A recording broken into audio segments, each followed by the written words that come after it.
Let's say that happens, okay? I want to go back 1 second, but stay at the same point as I hope well. I've broken out of what the beyond could be, but it's hard. It's hard. You have to fight every day. They're in and out. Everywhere you turn the radio on, they're there. You talk to your mother. She's part of them.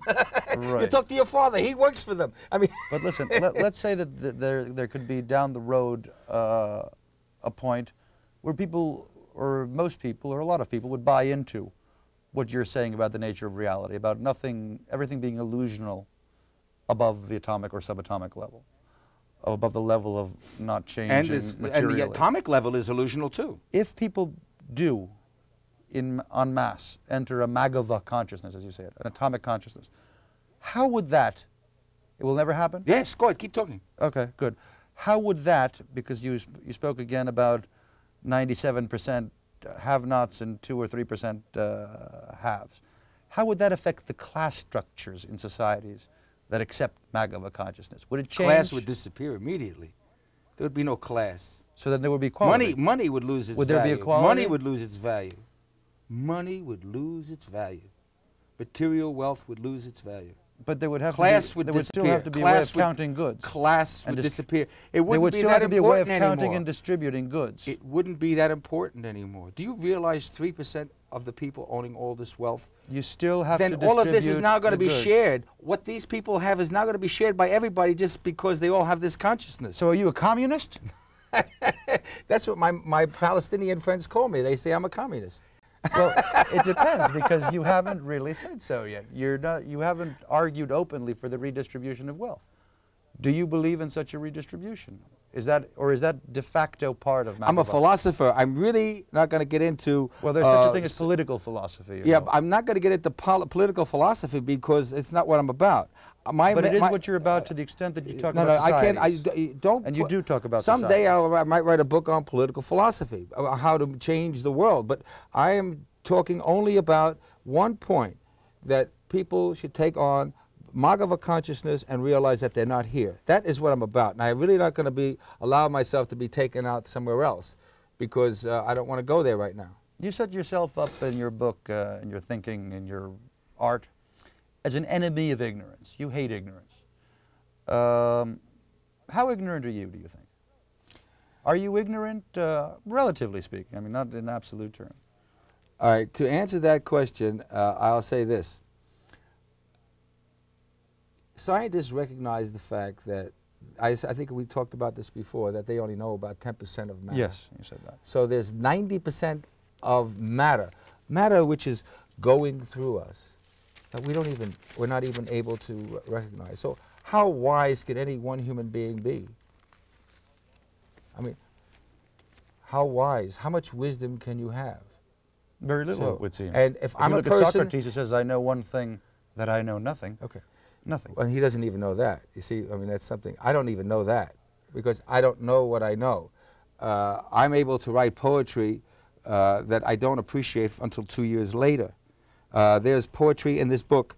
There's some spontaneous stream of consciousness that some people find hard to relate to, but I can see, I don't, sometimes it goes beyond me, but I see value there, and I have to leave it in.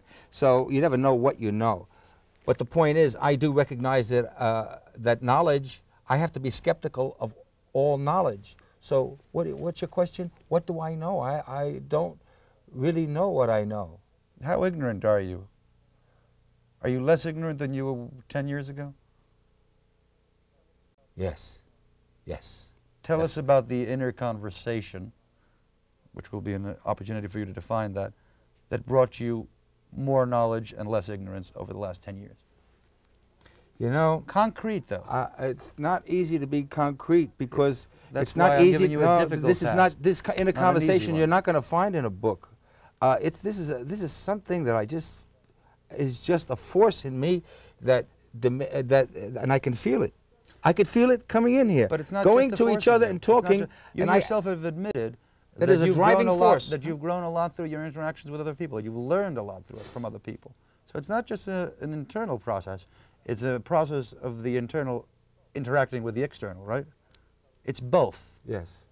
You having the courage to put into action what that inner conversation says. Tell me what you've learned from other people, and then go to how you've evaluated and filtered it.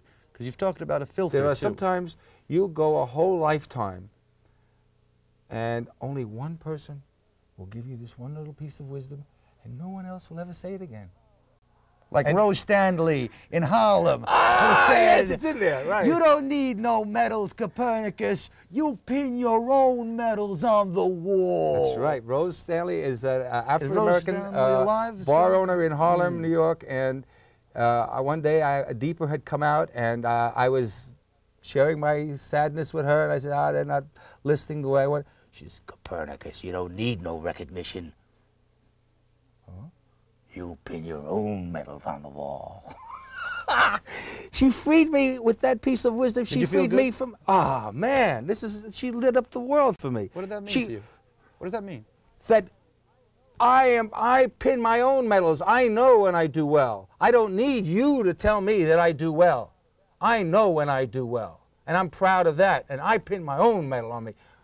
No one else ever said that to me. And who knows?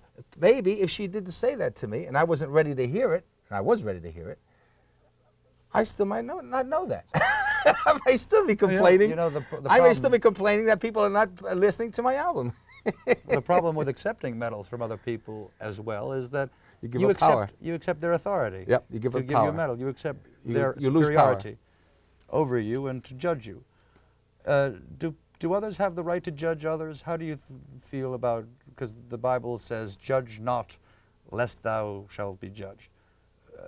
Do we have the right to judge other people? Everybody has the right to do what they want to do. I mean, to what what do you mean? extent is it right in your system of thinking to be very critical of others? Well, Should you avoid it's that? very hard. It's very hard to know what forces have created an individual, and to judge them from a point of view that you don't totally appreciate the whole worlds that they have come through is not really fair. Okay, it's not fair. But you know, I've been a judging person, and but sometimes when you're hard with people, it could be destructive, but it could also be very good. And a lot of people, I've been very hard on a lot of people sometimes, and they appreciate it after a while. But then again, when someone is in a very weak position and you're coming down hard on them, it's not a good thing. So you got to be careful with that power to judge and criticize. You said you don't believe in punishment last time we spoke. I don't believe in Do you punishment. still believe that? Yeah. You said you don't believe in good and evil, for one thing. There is no good and evil. There's ignorance. Is ignorance not evil? No. There's no evil. Evil implies an Bad. absolute good, and we don't have that. We don't have an absolute good. What's the difference between absolute good and absolute truth? Isn't good and truth the same thing? Yeah, maybe. Yeah. So then, at least we have the idea of absolute good. Yeah, we don't have that. And an absent. You have the idea of absolute truth. I don't have the idea. I have the concept of what. That it might exist. Yes. That it might. And the day I have that, then I'll be able to judge myself and judge everybody else.